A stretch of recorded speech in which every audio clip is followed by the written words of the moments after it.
As you go through the challenges of life,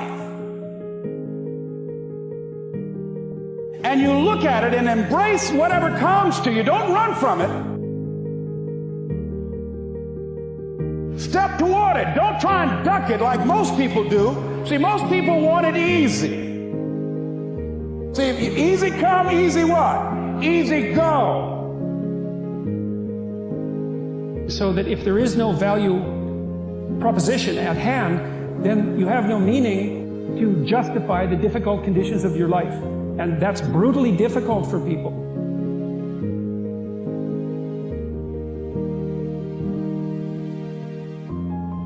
Turning a want into a crushing need is one of the most useful processes that you can master.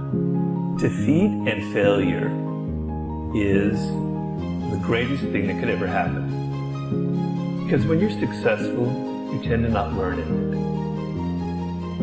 Failure teaches you your limits. It makes you realize what you did wrong. It shows you what you could do differently. Our life right now is the sum total of all the decisions we've made up to this point. If you forgot half of what you know, half of your expertise, half of the conversations you had, half of the people you know, half of the words you know, how effective would you be? You wouldn't be. But what if you could retain twice as much, maybe in a fraction of the time? How much more effective would you be?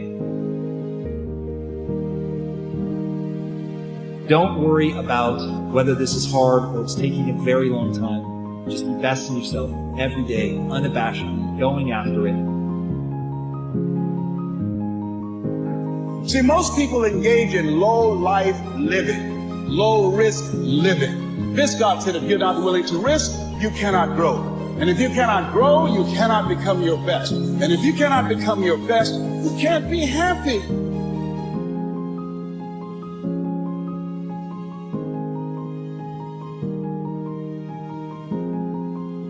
Understand, pain is a very powerful motivating factor.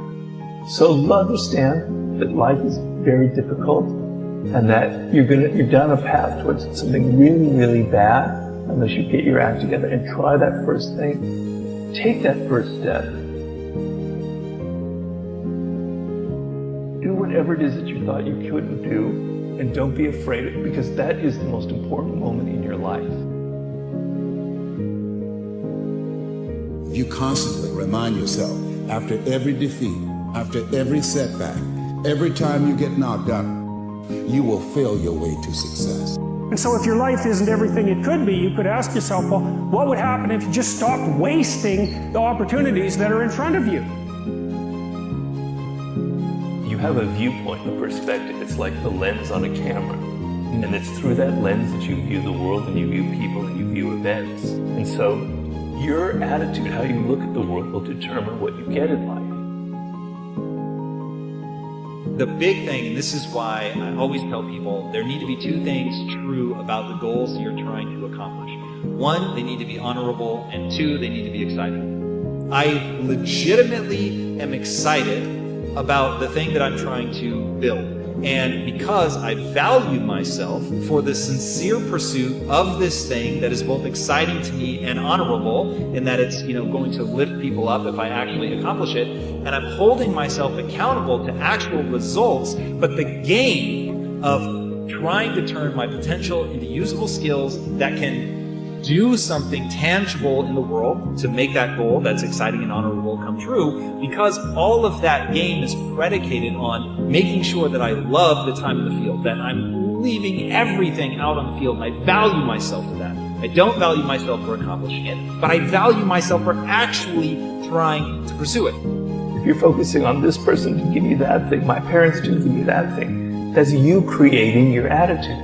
You're building it. It's like a crystallization process.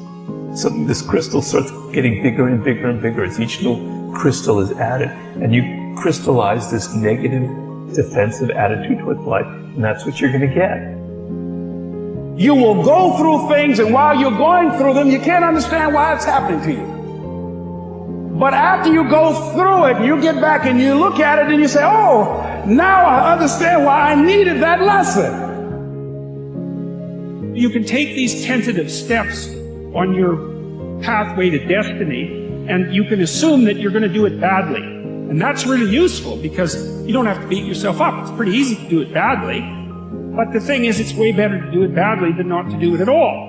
And I'm saying to you, whatever you got to do it, because if you don't, life is going to whoop you until you surrender. The only thing that I think people should fear is standing still. So I've often said that running 1,000 miles an hour in the wrong direction is better than standing still. The obstacle is the way. If you have that attitude where obstacles are actually the path forward, nothing's going to stop you. For now, what you want to focus on is you're hopelessly average. Amazing. And now it's about recognizing that the average human being is designed to learn and grow and to get better. And so now it's a question of how do we put enough time and energy into something to actually get better at that thing.